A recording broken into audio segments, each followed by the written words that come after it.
Hello and welcome to PowerSpeaking Live. I'm Carrie Beckstrom, the host of this monthly series and the CEO of PowerSpeaking Incorporated.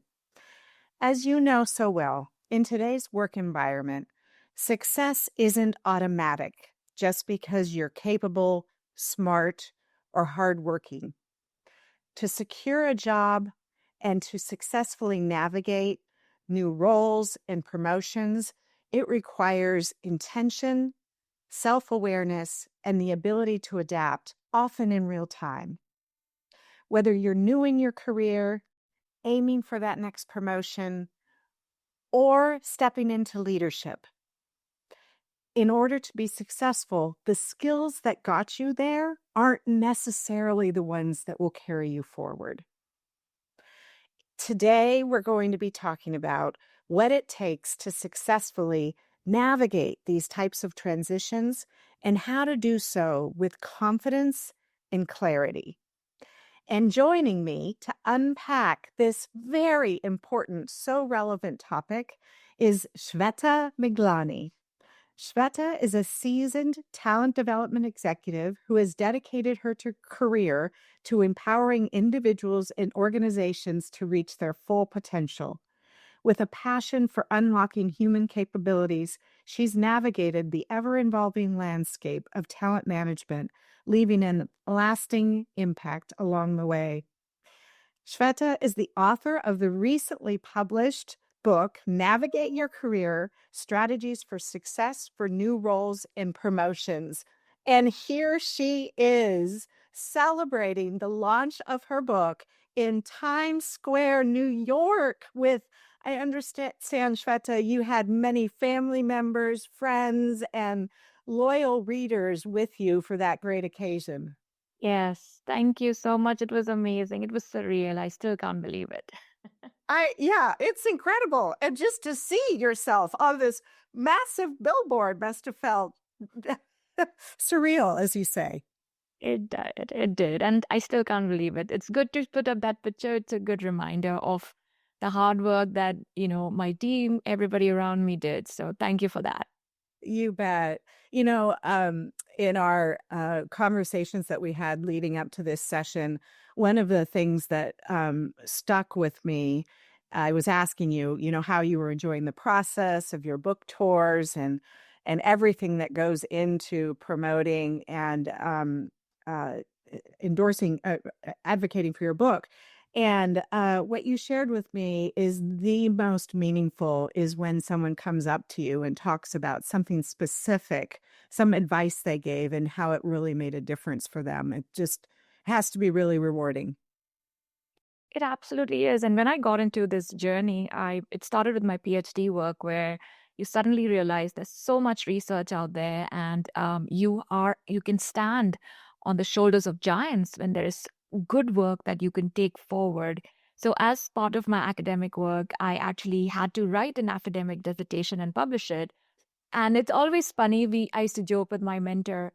I said, nobody's going to read it.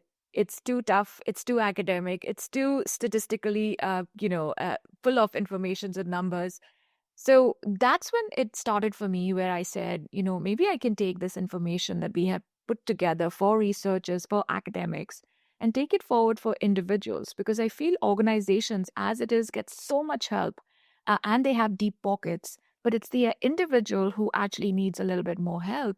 And it helped me to go on a journey of self-reflection and look at my own last 25 years of being fresh off the board as an immigrant, coming to a new country, understanding the culture.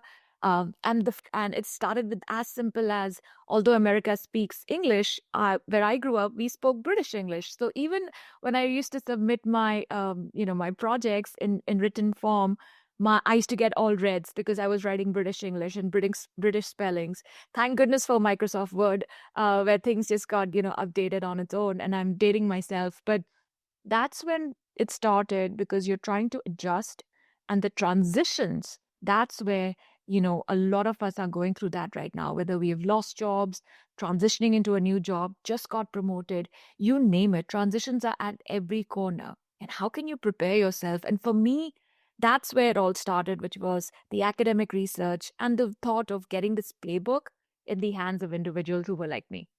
That's so inspiring. So inspiring. I want to say to our audience, you've got an incredible expert at your disposal. So I really encourage you to take advantage of this, and please put your questions and comments in chat. So let's start off with something I kind of touched on in my opening. Oftentimes people think that career growth is about working hard or waiting to get noticed.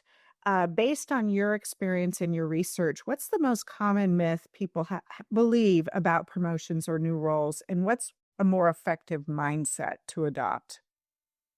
I think two things in the corporate world that I've seen, especially by individual contributors, that comes across a lot. Just put your head down and work. That's one. And secondly, stay in your lane. And those both give me shivers, because when you do both of that and just do that, then you're not looking at the world in that big perspective. You don't have a growth mindset. Doing that job, showing results is absolute. That's the fundamental. It's the basic. Like when we talk about words like integrity, when somebody says, do we need to actually say integrity in our workplace? That's a given, right? That's a no-brainer. But it's the same thing with getting results, getting your work done, making sure you're achieving your goals. That absolutely needs to happen. But the world has changed so much. Things are available online. You can network with people within your organization so easily with systems like Teams. There's so many different platforms that people have, both on Microsoft and Google systems. Go out there, reach out to people. You know your job well, that's great, but the world is changing. So that's the biggest myth, is I'm very good at my job and that's all what I want to do. Doesn't happen. You and I both know, and I'm sure our audience that's there in this group today, they can all say what was happening 2 years ago or even a year ago is not happening today. So that's the biggest myth, I think, is just put your head down and, like you said, work hard and everything will be done. No, you have to start showcasing your work, not from the perspective of, oh, here, look at me, but here's something we learned. I would love to share with you. Or this is what our team has been working on. Would love to get your insights and your thoughts, especially in the HR realm. I feel I have learned through the years where stakeholder mapping is our weakest point.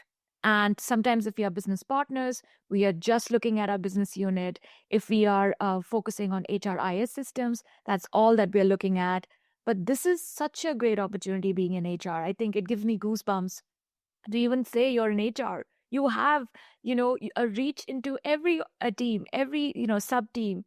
Go out, meet people, find out more about the business. So there are so many things we can talk about, but those are the two myths I would say people have either grown up, and especially people who are in my age group. And I would highly recommend them to think beyond the box and really have that growth mindset. Such important advice, especially given the shifts that are occurring in a lot of organizations and moving away from role-based structures to project-based, where who you're working with and what you're working on is going to fluctuate substantially. So all the more important to make sure that you're, like you said, don't just stay in your lane. Hold your head up, look around you, make it an intentional part of what you do to connect with people in a lot of different parts of the organization. For folks that find that a little bit uh, challenging or daunting or uncomfortable, what advice do you have? I always say the hardest part is creating that message. How do I reach out to Shweta, or how do I reach out to Carrie, right? Use Copilot, use ChatGPT. And I think these tools are something that we have. Go out there and say, how can I have an introduction email? How can I reach out to this person?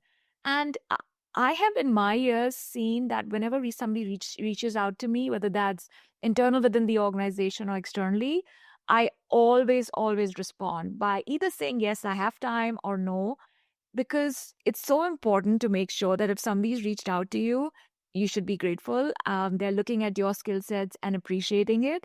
But also remember, you were in those shoes at a time, not long back ago. So just let them know. Don't keep them waiting. And especially internally, when I've had people reach out for mentorships or even leadership advice, my main goal is to give them just top 2 or 3 questions and say, what are you looking for? How can we maximize our time? And, what skills that you think I have, I can help you with. Maybe, not word to word, but that's the area where you can also give guidance to that individual as a follow up, and you can also give some direction to having those conversations next, because your time obviously is precious, their time is precious. So make sure that's how you reach out to individuals and be prepared. I have had some individuals mid career who I was shocked would not come prepared in these mentoring discussions with me. So that's just a couple of thoughts and ideas that I always share, that make sure when you're requesting somebody's time, you're prepared and you know exactly what you're looking for. Otherwise, sometimes the mentor, even if they want to help you, they really don't know where to start, and it just goes downwards from there. Yeah, that is such an excellent point. It really is the responsibility of the individual reaching out to come to that meeting very, very prepared and clearly communicating what you're trying to get out of the conversation and specifically what type of development or support you're seeking. Thank you. That's really helpful. And Terry, I just wanted to also share, sorry, one thing I remembered as I was doing executive coaching in one of the last companies I had worked at, one leader who was mid level senior director, she was actually paired with a very senior executive. And that was a mentoring program we were doing for high potentials. And it was so interesting. She actually set up some time with me one on one and said, Shweta, I don't want mentoring from that exec right now. And when we talked a little bit more about it, I realized she was very scared to open up to this senior person in the organization and didn't want to be vulnerable for several reasons. And that's fine too. So if you don't feel like you can reach out to people internally, go out externally and create that confidence board, or as I call it, the board of mentors. Great. Excellent. Excellent. It's not just within the organization, but tapping externally can be incredibly valuable as well. So we can't possibly discuss this topic without getting into AI and the impacts that it's having. So obviously, AI is reshaping how work gets done. In some cases, who's actually doing the work? How should professionals rethink promotions and career transitions in a world where roles are evolving faster than the job titles? That's a question I get asked no matter where I am in the globe, right? I was in Hong Kong just a couple of weeks ago doing my book speaking session, and that came up there too. So definitely top of mind for so many of us, and the external news doesn't help. Every single week we are seeing scary updates on layoffs or changes in direction, organizational designs changing, and everybody definitely is fearful. But that being said, it goes back to the fundamentals, which is continuous learning.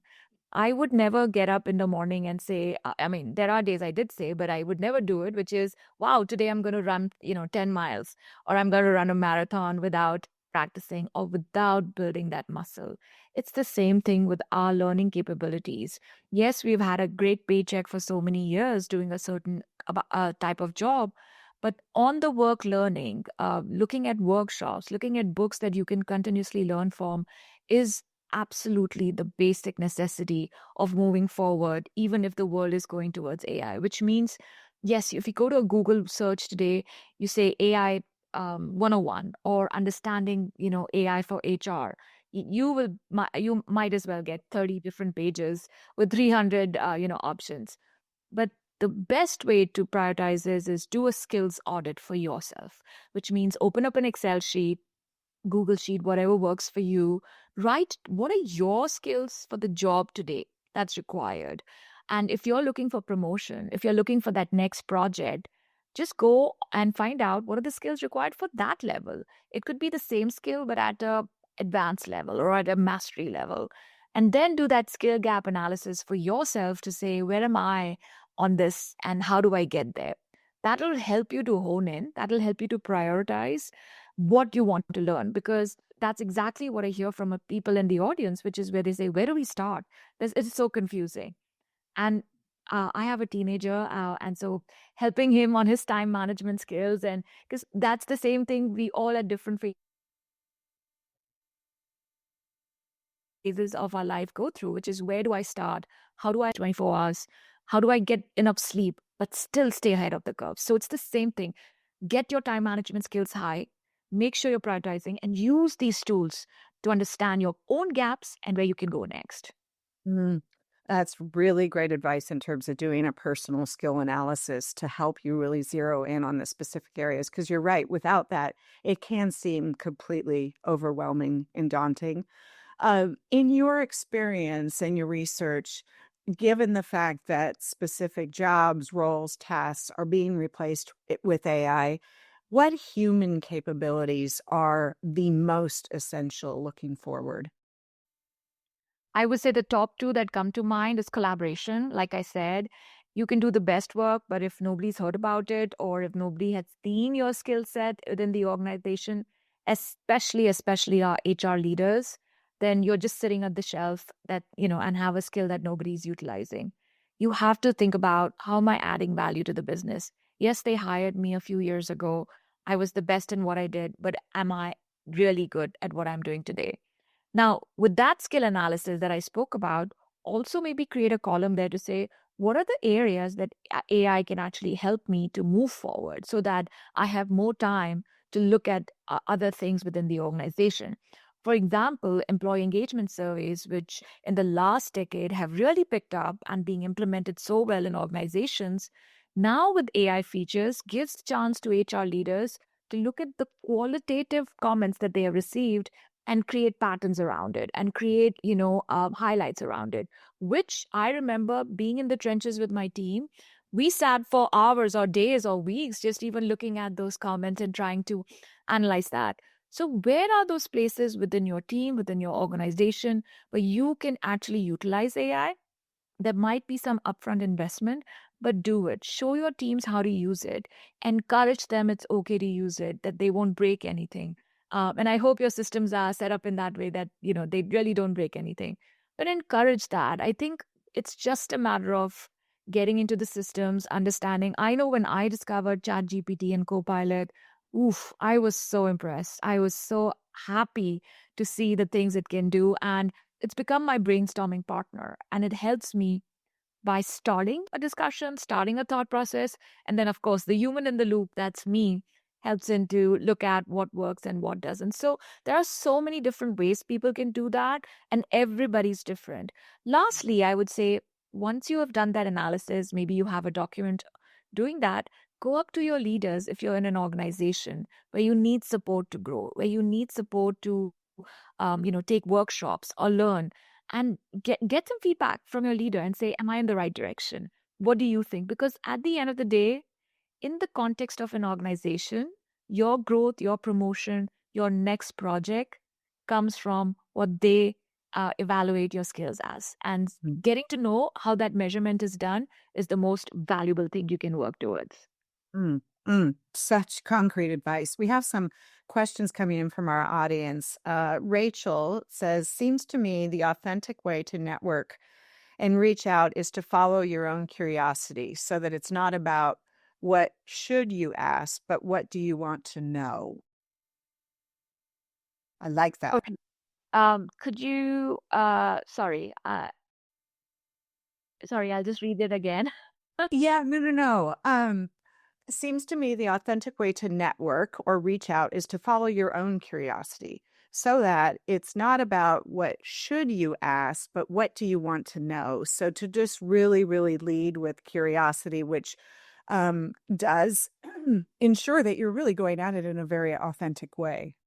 Absolutely, Rachel. I couldn't have said it better. And that's why you have to prioritize which events you go to. Where do you network? Is that benefiting you in any way based on that gap analysis that you've done?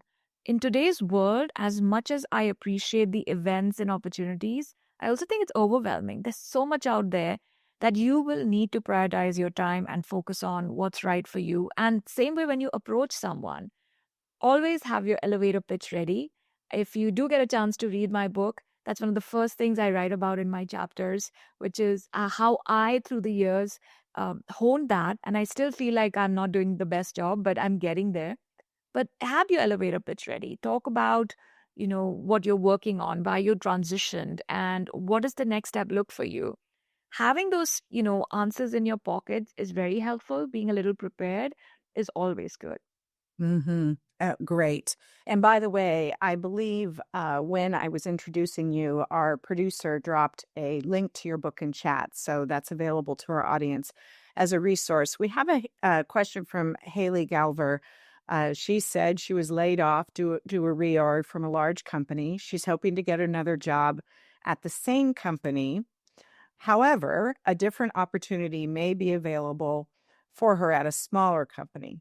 So the question is, what do you think is the best next step? If offered a job at the small company, take it or hope for a job at the bigger company or another large company? So in other words, um, which angle? Haley, that's a tough choice. You're at a crossroads that you are. The industry is not getting any better, although we are seeing the stock market do so well. We are not hearing enough employment opportunities come through. Having said that, also look at your current situation. A paycheck is always good. If you need something to help sustain, for your finances, there's always that small job that you can do and be really good at and make an impact. And if that big job comes through, that's when you can think through of what you want to do next. I never say take a job and leave it. That's not right. But you never know. You might find a network, a group of friends in that smaller company and enjoy what you're doing. I think in life, definitely health and happiness is important. But if you get up every morning and you get to do a job that you love, the people you enjoy with, that's such a blessing. So, my 2 cents, but everybody's situation is different. So, please see what works best for you. Jobs are not coming by that easy. In my executive coaching, I've had several leaders at different stages in their life who lost jobs through reorgs or for different reasons and are having a hard time. So we are in a talent rich environment. It's very competitive. So see what works best for you. Yeah, yeah, yeah. I was just listening to an economist last night talk about the fact that we're in a cooling job market. And in these climates, those that struggle the most are recent graduates. So, and then on top of that, as we alluded to, many entry-level roles that used to be gateways into organizations are now being automated or significantly redefined. So, what advice do you have for recent graduates who are worried that that traditional first rung of the career ladder is disappearing? That is a tough problem. In fact, I was presenting at a company yesterday and the same question came up because they hire new grads and unfortunately had to stop because of different reasons. With that being said, new grads, again, it's the same fundamentals I'll go back to is the growth mindset. I think a lot of people focus just on their degrees and say, I spent 4+ years doing this, that, or the other. That's great. What can you do? How are you networking? I cannot stress enough how important networking is in this market. You have to reach out to people you know. You have to start building curiosities and working with them and understanding what does their business do?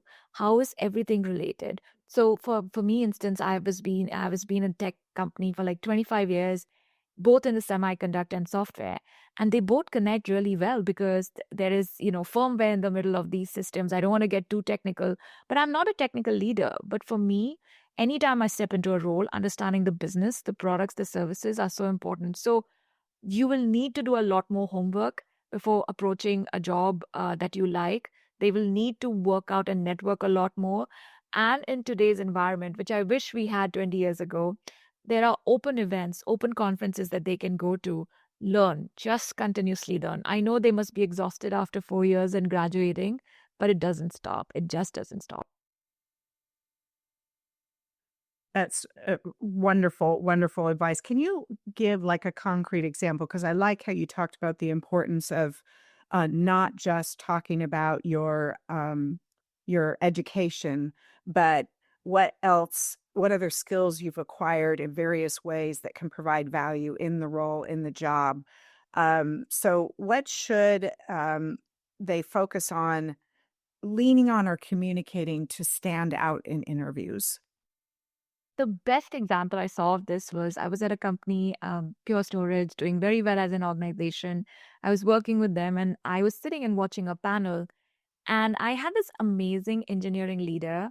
As they were going through and introducing themselves, everybody was saying their roles in the company and how long they've been there. And when the introduction came to her, she talked about within those 2 or 3 statements, she said, I've been here for so long and I started doing this work for so many years. This is the impact I made. I've now transitioned into this role, and these are the skills I'm taking forward. I was blown away. And I mean, I'm not even doing one fourth of how well she said it. I wish I'd recorded it, but that was phenomenal because of all the panelists, as good as they were, I walked away remembering her job, and how succinctly she gave that example. And we all, I have done this so many times. Like, if suddenly somebody says, "Oh, introduce yourself," I am, blabbling sometimes, especially when you go for job interviews, and I've done that a lot. When they say, "Tell me more about yourself," and then you try to, make it short, but you have to learn to do that because nobody has the time or the attention span today, right? So that's the best way I think you can go ahead, introduce yourself, get the attention of that individual in front of you. And lastly, I've also seen during smaller networking sessions, one on one or in small groups, always say, I something like, I just took this AI course. I would be really happy to share more. It's fascinating, and I would love to learn what you're doing in your organization. Put the ball in their court, right? Leave with that question, or at least end with that question so that more engagement can come through.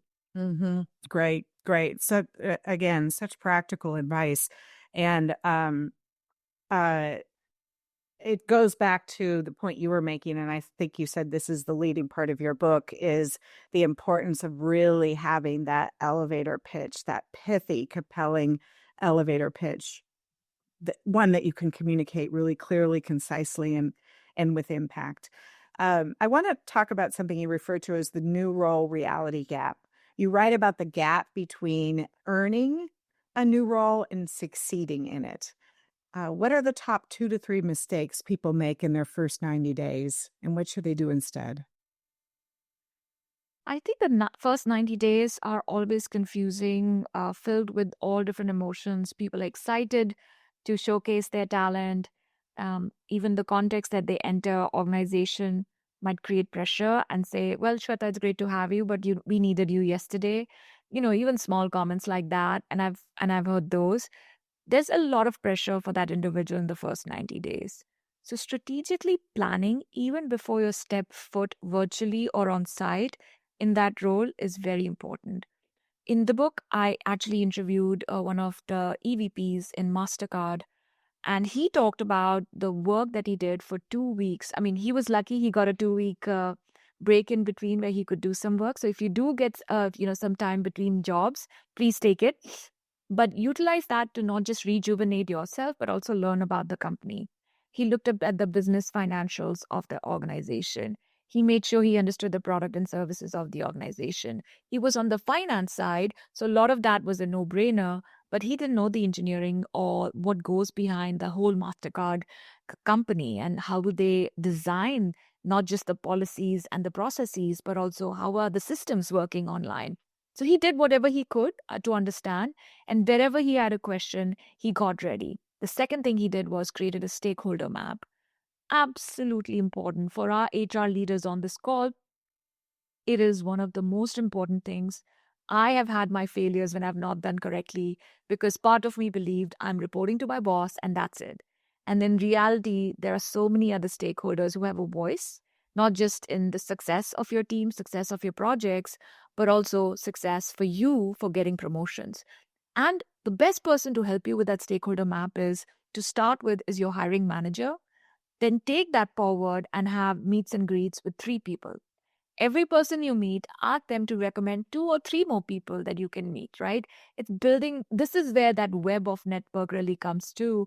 And Cynthia, one of my great friends at Bill.com, she is the DEI leader there. Cynthia Organ, she actually told me the same thing that she did, which is going out there and asking for more names. That first 90 days is the start. You might have one or two goals where you need to showcase some, results to your leader. Do it, but go back to that stakeholder map. Understand if things are moving in the right direction. There were times for, when you build that stakeholder map for a year or 2 years, nothing changed. Today, as you mentioned, Carrie, things are changing so fast. Go back to that map every quarter, double check in.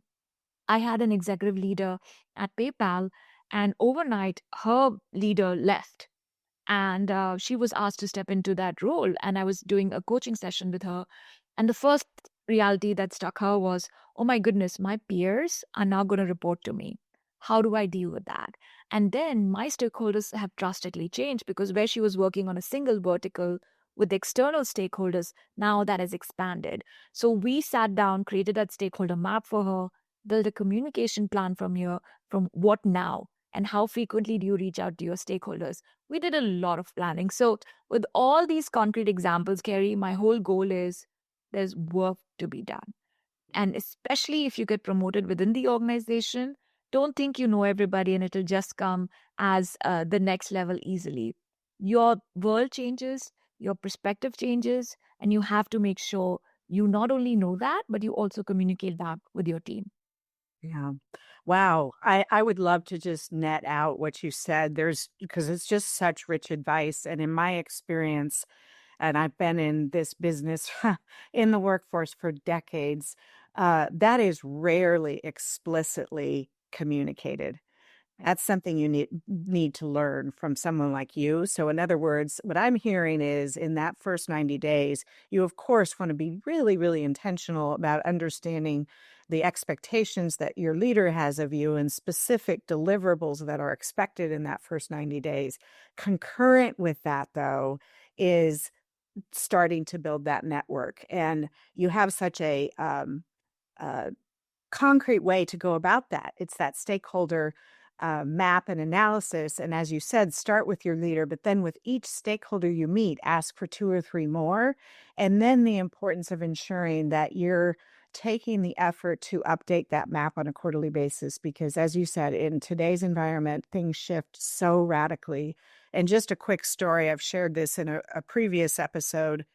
I was working for a very, very large enterprise organization of multiple business units, and they were pretty siloed because the company was made up of a number of acquisitions. And I was relatively new in the organization and at a pretty high level leadership role. And the GM of the business unit was a very, very strong advocate of mine, and he was very, very influential. So I really was solely focused on cultivating and developing a relationship with him and ensuring that he saw my value and where I could offer even greater impact. And then suddenly he was let go Oh, because a new, leader came in from the top. And in some cases, they want to bring in their own people. And I felt so vulnerable. My single advocate, and again, I was new in the organization, so it's not like I had a ton of relationships with senior leaders, was suddenly gone. And that was a very difficult and lasting lesson for me. And from that moment on, I recognized the importance of looking up and out and making sure that I'm cultivating those relationships with stakeholders across all the BUs of the organization, even though at that time I was just working for a single one. that is such a strong story and such a big reality. And you hit the nail on the head by saying cultivating relationships. And I always call it building that equity, where even people ask me, how do I ask for promotions? And we are right now, there's so much noise out there. Like I follow Reels a lot or TikTok. I'm in that space with my teenager. And I've started looking at leaders, or writers or authors. And it's interesting how when every time you go to a video, they say, go up to your leader and ask for that promotion, ask for that salary increase. And they're literally, l- I would even go as far as to say, barking at you to say, go do that. But that's not the reality. I wouldn't appreciate it if, a team member has not taken the effort to build a relationship with me and they just set up a meeting and walk in and say, I'm, you know what, I've been here 5 years. I think I need a promotion. And that's not how it works. You have to continuously have one-on-ones, showcase your work, showcase where you add value, and then have that conversation. And that conversation might not just be one conversation, it might be a series of conversations. But that's where you have to really help build that equity. Mhm, mhm, absolutely. I wanna bring our audience back into the conversation. Alexandra, this is going back to something you, spoke of earlier. Love the recommendation to create a specific, clear intro that's linked to the skills required for the desired job. Absolutely, you said that so eloquently, Alexandra. Rachel has a question. Recent surveys, Gallup, Axios, Gartner, say the top skills leaders look for in hiring are collaboration, communication, and adaptability. This is very consistent with a lot of what you've been talking about. Any tips for demonstrating slash articulating that you have these skills? Oh, great. This is the toughest question for our HR leaders because we all know the day we are invited to something and we say, I'm so sorry, I cannot, I have to, either be at a dinner somewhere or because it's like 8 p.m. in the night, or, we are working on some other project, we are not seen as collaborative enough, right? Because that's the reality of our jobs. So this is a tough one. And first and foremost, understand the culture of your organization. Observe, understand how are people rewarded, and behind closed doors, especially again, if you're an HR leader, you have access to those discussions. Understand what things are coming up. Like I'll share with you, there are organizations I've worked where they said, "Oh, I sent that person an email and they didn't respond for 48 hours. Let's say 2 days. I don't think this person ready for promotion." You suddenly think like, okay, is that a criteria or do we need to deep digger? But the reality is that organization does value how quickly you communicate. And if that's top of mind for them, then make sure you're working towards that. Make sure if you're unable to respond, just say as simple as message received, I'll get back to you. I'll get the information you need in the next few hours or something like that.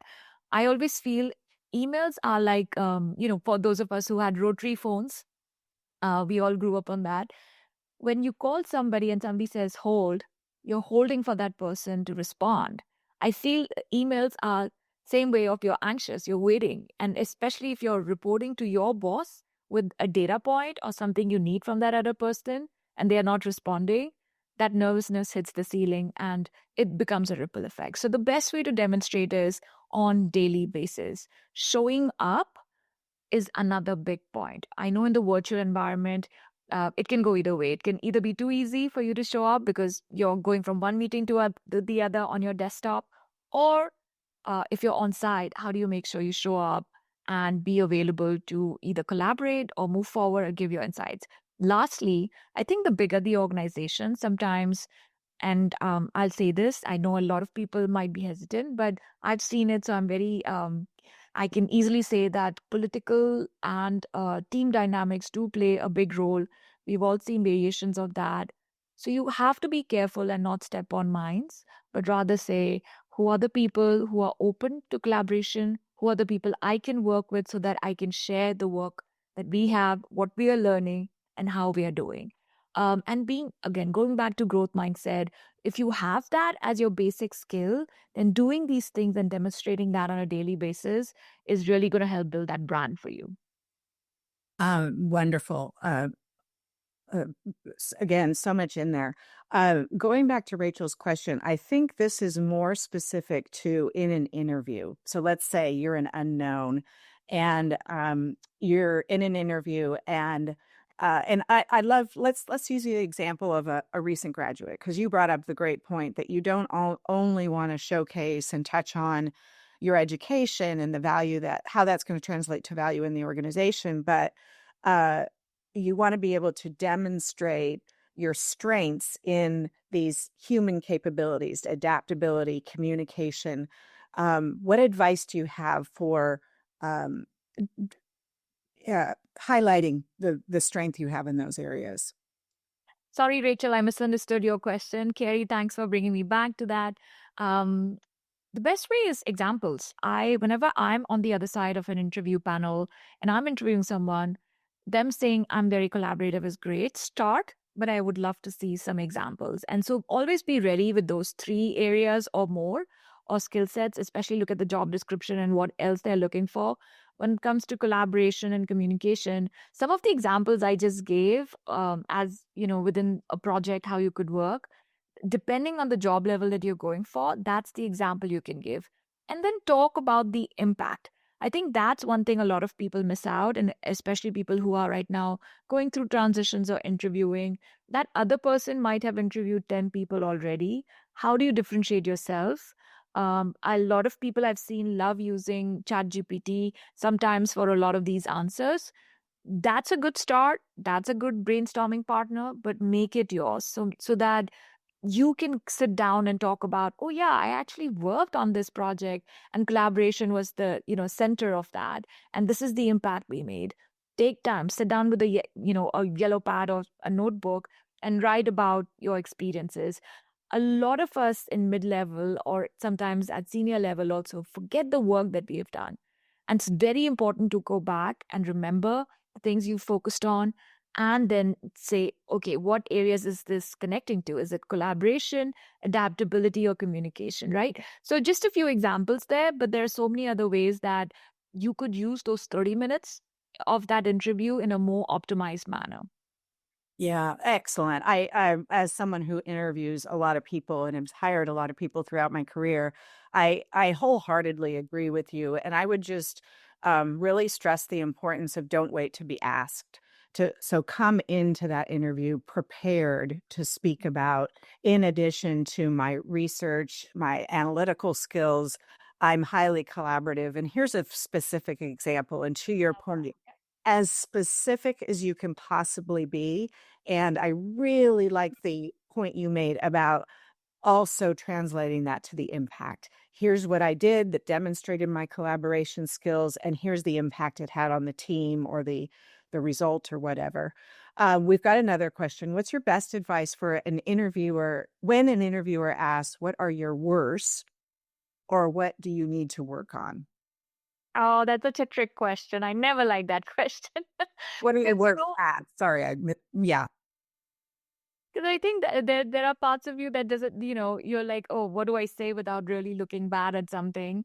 And then since I've been on designing interview workshops also, it's very interesting how people in the past few years would say, I'm really not, I think I could get better at something like this. And now interviews don't like that because they think this person's not being very straightforward in answering it. So I would say read the room, see the tone and discussion style of the person interviewing you, because usually this question is towards the end, as far as I remember. And the best way to answer that is to talk about, I truly believe, be authentic. Please don't use ChatGPT for this question. Really go back and say, in my last company, something to the effect of, in my last organization, we used to have 360s or during performance reviews. This is one of the inputs I received from 2 or 3 of my peers. And since then, that was a year ago, I've been working towards it. So talking about very clearly your gap where you're not good at and showcasing what you've done in the last 12 months or a little longer to work on it. I think you have to be authentic for this question. 100%, 100%. And if you're not, the person interviewing is going to see through it in a minute. And the way you responded also demonstrates your ability to accept feedback, your ability to take it in and learn and grow from it, and your willingness to constantly grow and improve. So excellent advice. I want to just touch on something you mentioned a little bit ago in terms of um, understanding. So it's not just your skill and capability and impact that's important to succeed within an environment, but also um, your EQ and your ability to effectively navigate the unwritten rules. Can you talk a little bit more how, especially if you're new, especially in a really large organization, how you discern those, how you understand what those, in some cases, people call the politics of an organization? Right. I was very young in one of my first jobs, and I remember we were supposed to have an all hands, and I was always the outspoken extrovert in my mind, at least. And I said, you know what? I have a question, and I'll be ready with this question. So went in, the all hands started, and then they opened up for Q&A, and people were asking questions. Then my turn came, and I asked a question. And my boss was sitting next to me. He looked at me, and I said, "What's up? Why is he?" And the young genes in me at that point, like, why is he looking at me like that? After the session got done, he didn't say anything to me. We were supposed to have a one-on-one that week. He very gently and I would say very calmly asked me. He said, "Do you remember that day at the all hands? What could you have done better?" I said, "Well, I had a question and I asked, so I don't think I could have done anything better." And that reflection point, as soon as I finished my sentence, I caught myself. I said, "Oh, they had just answered that question like three or four, questions before." And just because I had walked in thinking I am going to ask that question, I didn't read the room. I didn't put two and two together. And that was such a aha moment where my boss could have gone in either way. He decided to use this as an opportunity to help me reflect on my own mistake, help me reflect on what I could have done better, so that and that's great coaching, right? Because you don't give them the answer, you lead them to it. And that was one of the best examples for me where I walked away learning, and I remember it every time I'm in a room, every time I am in a meeting. I'm always thinking, how is my question going to add value to this discussion? Yes, I might be confused, but can this wait? Can we move forward and use these 45 minutes of that meeting to be more productive? And if I have a question, can I ask it one on one? Or sometimes you think that question is great. Maybe others are confused too, right? So that skill of reading the room, some people have it really good, some people have to learn it. But I think as you go through the ranks, and increase in your career ladder, you need to have the skill. Keen sense of situational awareness. Absolutely. And I want to go back to the point you made about the uh, importance of developing that stakeholder map and taking the time to cultivate relationships with those stakeholders. Those stakeholders also can be invaluable in helping you to understand kind of the unwritten rules within the organization, how decisions are typically made, etc. So great advice. I want to talk about kind of managing more of the emotional side of career growth. Career transitions can often trigger imposter syndrome, especially for, excuse me, especially after a promotion. What strategies help people manage self-doubt? I'll give an example of when during COVID, I was already leading learning and development at Micron with almost 50,000 employees globally. And that's when I got a IM from my CHRO. And she said, "Do you have a few minutes?" She called me up and she said, "Listen, as things are changing, as the world is changing, it'll be great to, have somebody who can help me to plan and to be more strategic on our HR projects." And that call ended by her really asking me, "I'm looking for a chief of staff. Would you be willing to step into this role?" And great. I think my ego had no bounds at that point. When somebody like that senior reaches out to you, and I was already opening the champagne bottle, and that night it hit me, the imposter syndrome hit me, that why me? I've never done this job before. I have no idea how she wants to go about this. With those emotions coming really straight at me, I was ready with some questions the next time we met. I asked her expectations. I asked her not so much about me, but I said, what skill set is she looking for? And then obviously it's for me to add two and two together. And if there were areas that I felt like, for instance, on the budget side of things, she needed a little bit more help, I immediately reached out to our finance liaison and talked about what does the roadmap look like? What does the year look like? And then I gave her my answer in 48 hours. But that's the prep is not rocket science. Being prepared, no matter even if you're Steph Curry, for every game, he's preparing himself. He's done this for years and years as an athlete, and there's so many other great examples like this.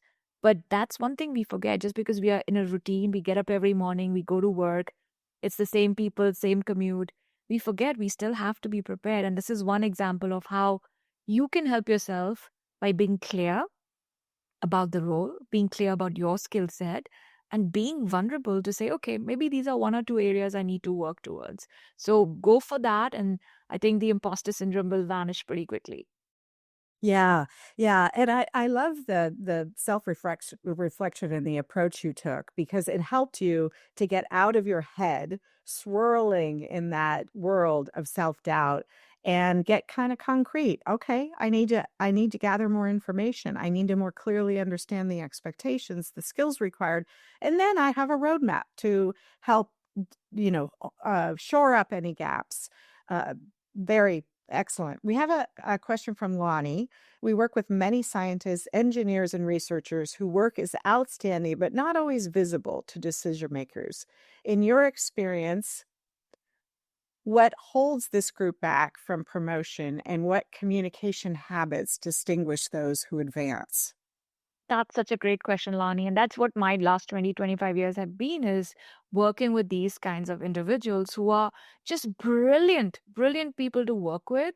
But you're right. They don't showcase their work. They don't talk much about what's been done.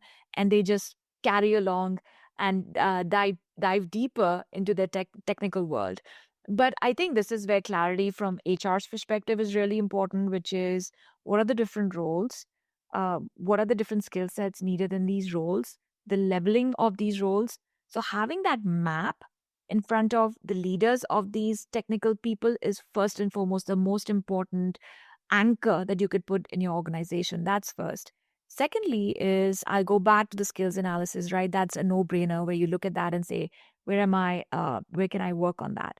Now, I know from an introvert and extrovert standpoint, a lot of these engineers are not speaking up, but having that relation with their hiring manager or whoever they report to is the topmost priority because companies are changing direction where they earlier used to promote technical leaders because they were great technically and the leader part came secondary.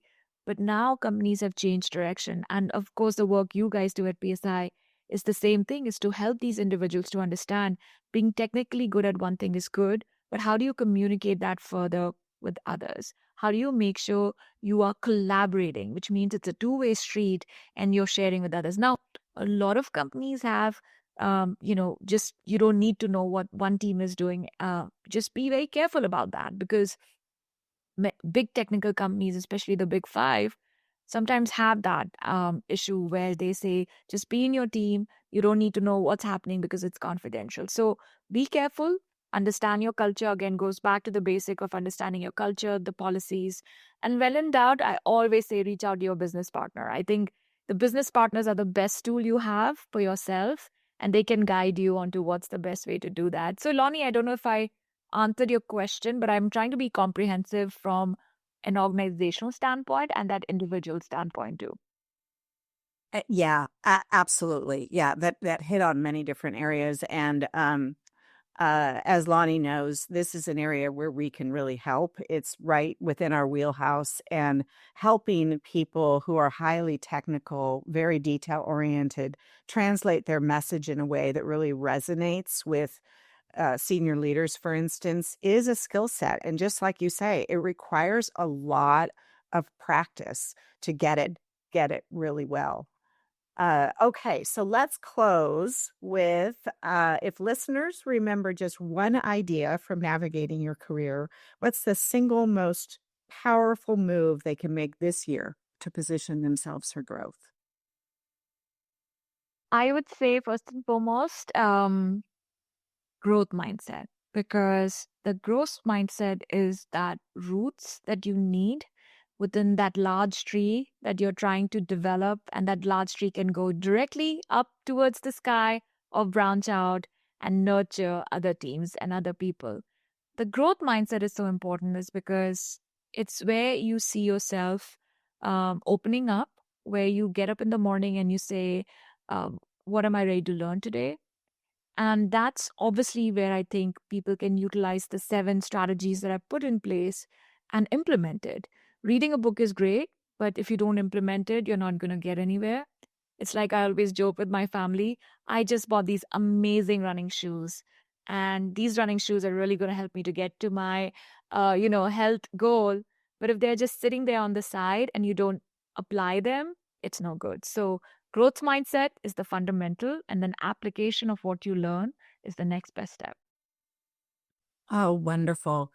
Thank you so much for all of this just really rich, relevant advice. And I want to thank our audience as well. Your participation and your questions have just been terrific. And in closing, I am going to tee up the topic for next month, which touches on one of the things we were talking about. This is specific to discussing best practice communication for highly technical leaders. Thank you again. Thank you. It was a pleasure. Thanks, everyone.